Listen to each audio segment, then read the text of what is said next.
Hey all, Chris Oliver here. Wanted to tell part 3 of my desert story, the electric aftermath. One thing I think I forgot to mention last time was that all the things I brought with me into the desert I kind of steadily lost. First it was my handkerchief, and then it was my headless Siddhartha statue, which I realize is a strange choice of things to take, but it's a weird day.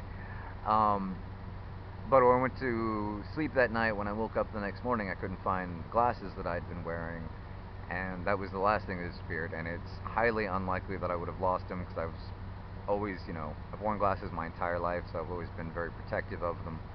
And I'm pretty sure I put them in my shoe or by my shoes or around that general area because I was so exhausted that evening that I couldn't stand anymore.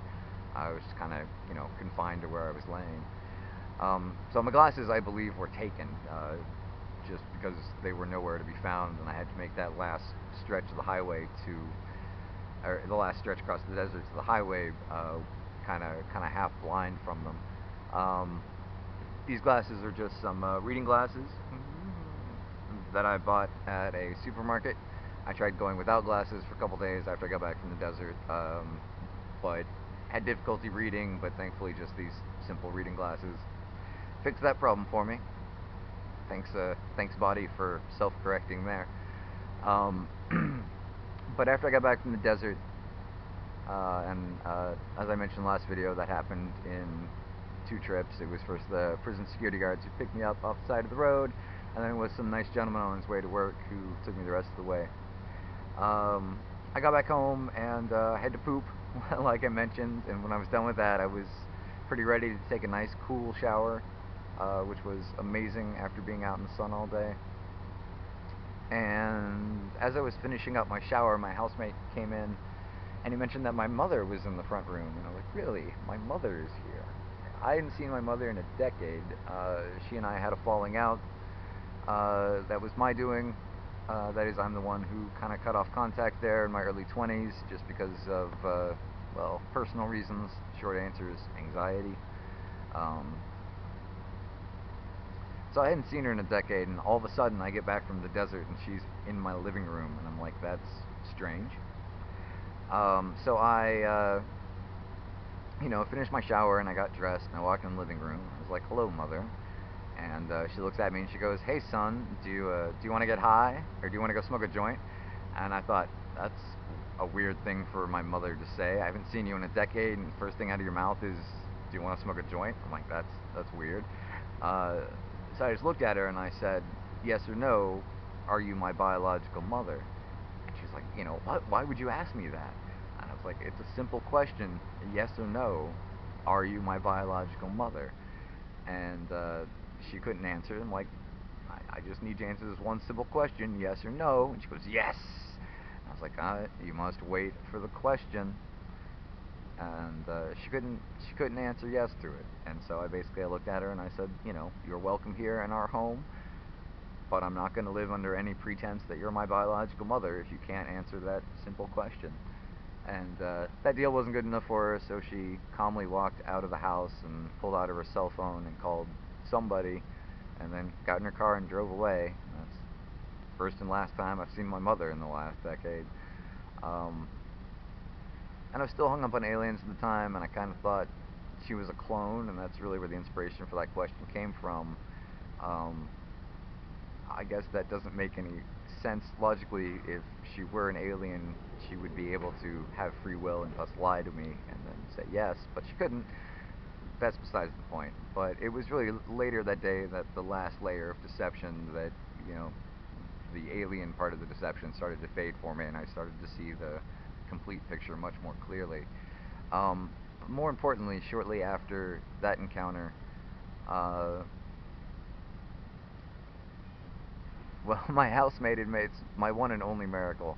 My housemate had made some flavored coffee that morning, and I really hate flavored coffee, and I really wanted it to be regular coffee, so I just walked up to the coffee pot and put my hands on it, and thought about real coffee, and it became real coffee. And I enjoyed a cup of it.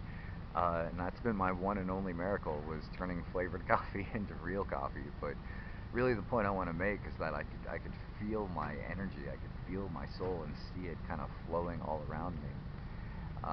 During that probably the couple days after escaping the desert, I could feel myself as energy, and I must admit I was a bit of a pompous, preachy jerk to my housemate.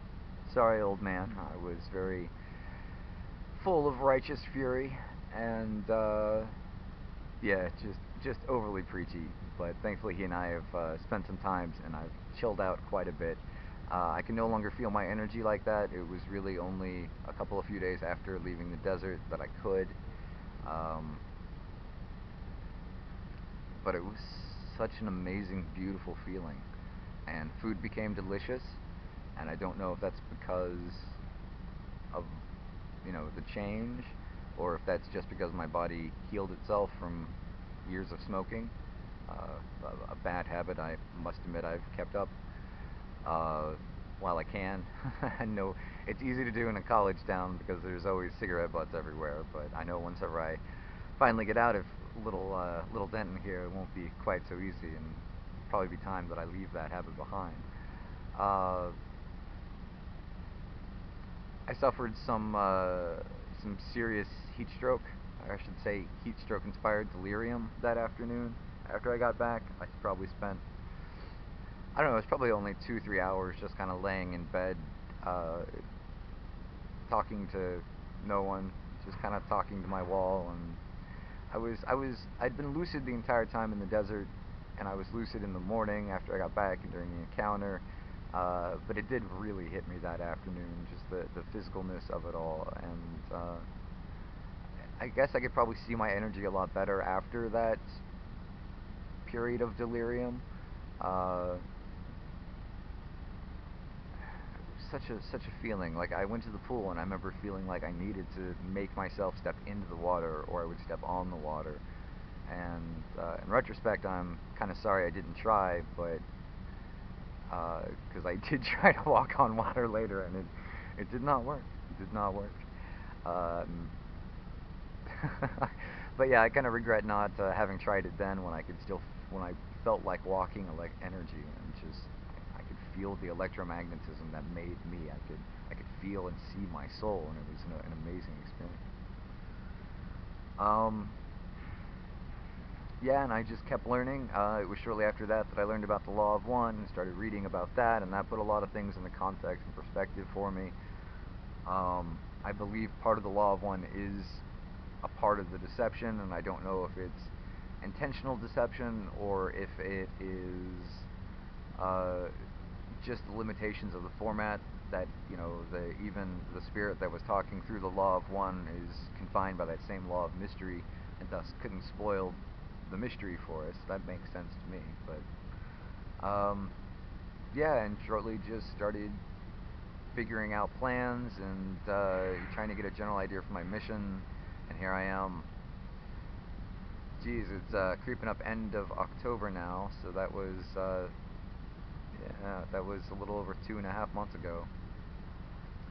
And it's different now. I definitely feel more human than I did, less energy. I'm definitely back to being as I was. Um,